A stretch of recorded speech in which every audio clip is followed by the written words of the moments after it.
Hello, everyone. Today we will talk about Newcomb's paradox. This idea has caused many arguments in philosophy.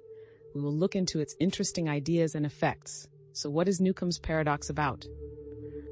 Newcomb's paradox gives us a tricky situation. It makes us question how we choose and predict. There are two boxes, one you can see with 1,000 and one you can't see, which might have 1,000,000. A very smart predictor decides before you choose. The paradox makes us think about our choices. Do you take only the hidden box or both for some money for sure? It is a fight between different strategies. In the past, Newcomb's paradox brought up old philosophical issues, especially about free will and determinism. It makes us think again about prediction. Can anyone really know what we will do, or do we control our choices? As we think more, let's ask this. If someone can perfectly know what we will do, does it mean our choices are already decided, or do we still have freedom? Welcome back to our talk about Newcomb's paradox. We've covered some interesting parts already.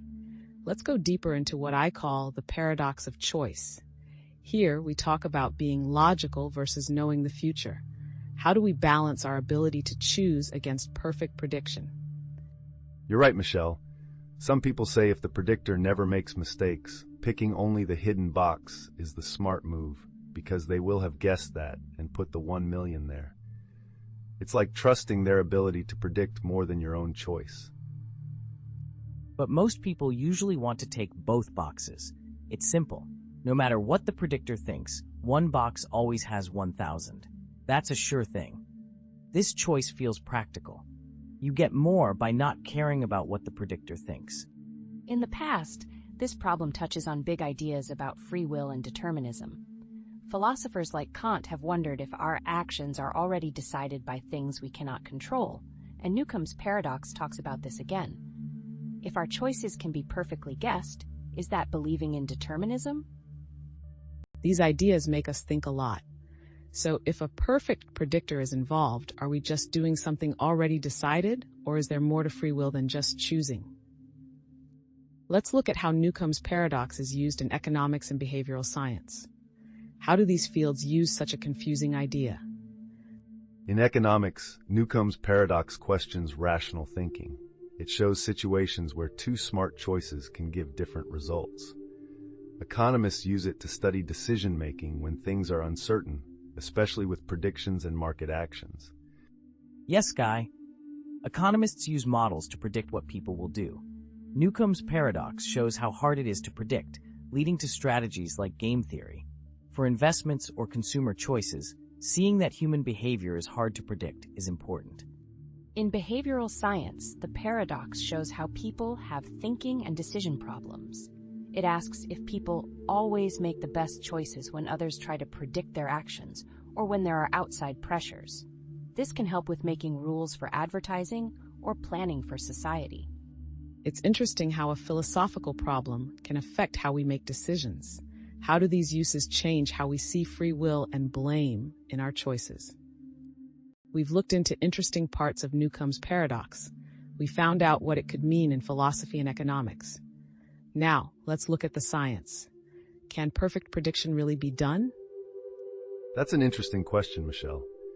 Some ideas say that with a lot of data and smart algorithms, we can predict what people will do very well.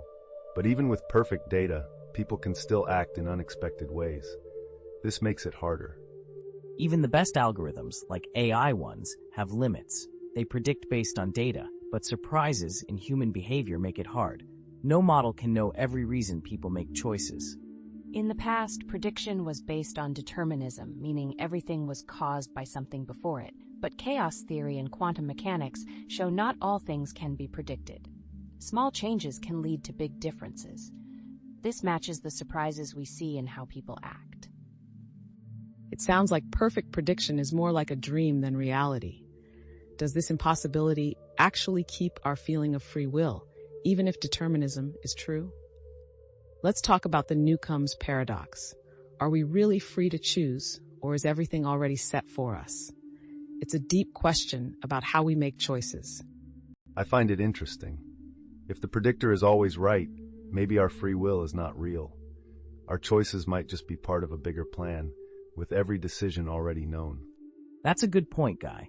But I still think we can choose. Even if someone knows what we'll do, the choice is still ours. It's something inside us, based on our own decisions. In the past, people like Laplace thought everything could be predicted if you knew enough. But things like quantum mechanics and chaos theory show us that surprises happen. So maybe free will is in these surprises. So many interesting ideas. If Sonia is right about surprises, are our choices only free because of random events? Or can free will and fate exist together in some way we don't yet know? Maybe there's a mix. Our choices are shaped by the past, but also by our own actions. Predictions can be made, but they aren't always right, leaving room for free will.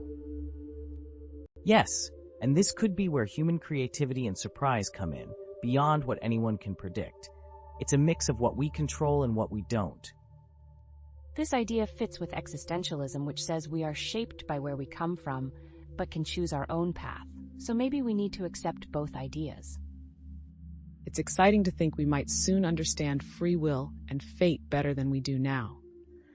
Let's see how these ideas affect how we blame or praise actions.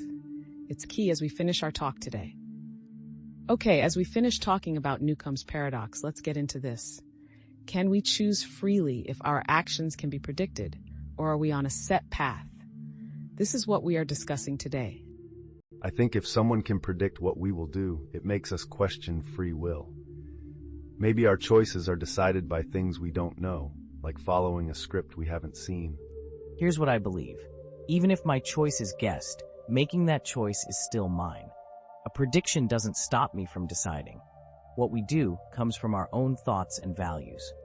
In history, this is part of the debate about determinism and free will. Determinism means predictability, but quantum mechanics and chaos theory show us that things can be unpredictable. So our ability to choose might be in these unexpected events. You bring up exciting points, Sonia. Could it be that unpredictability gives us choice? Or maybe free will and determinism can work together in a way we don't know yet? There may be a middle place where past affects choices, but there is some randomness in the world that allows free will. It's more like a range than a fixed rule. Right. This mix is why we have human creativity, things that are new and surprising, showing what makes us special isn't fully decided ahead. This view matches with existentialist ideas, saying we are part of a bigger story but still have control over our own stories. It's about working together instead of being opposites. And that's the beauty of what we are exploring. As we understand more about choice and freedom, how should this affect our responsibility for actions, good or bad? This is the question I leave with you as we close.